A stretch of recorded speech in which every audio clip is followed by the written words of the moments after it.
हे guys welcome to my vlog र फेरि पनि हामी न्यू भिडियो लिएर आएको छौँ।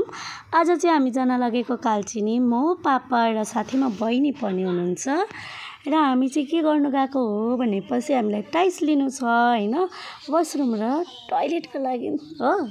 अनि त्यसैले हामी जाँदैछौँ कालचिनी। अनि कालचिनी गएपछि चाहिँ हामी दुकानमा पस्यो, टाइल्सको दुकानमा। यस्तो टाइल्स हेरेको के त्यो फुल भएकोवाला चाहिँ मन पर्यो व्हाइटमा, अनि त्यो ब्राउनवाला चाहिँ बाबाले मन पराउनु भएन र साथीमा मलाई पनि अब मन परेन है। अनि त्यो दोकानमा चेक गर्नुको बादमा टाइल्सहरू मन परेन, त्यसैले हामी फेरि हेमिल्टन जान लागेको र हेमिल्टन गएर फेरि त्यो टाइल्स हेरेको र बाबाले पनि मन पराउनु भयो र मलाई पनि मन पर्यो र बहिनीले पनि साथैमा भन्नुभयो ए दामी छ भनेर भन्नुभयो।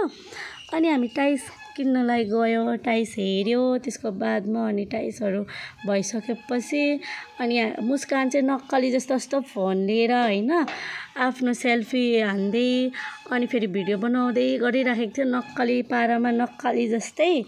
अनि साथीमा म पनि आइदिएँ, लु न त त्यसकै आरिस गरौँ भनेर अनि आरिस गर्दै मैले पनि भिडियो बनाउनु थालेँ। त्यसपछि नै हामी घर आयौँ। सो प्लिज गाइज मन पऱ्यो भने लाइक सब्सक्राइब एन्ड कमेन्ट गरिदिनु होला। फेरि हामी न्यू भिडियो ल्याउँछौँ। By by.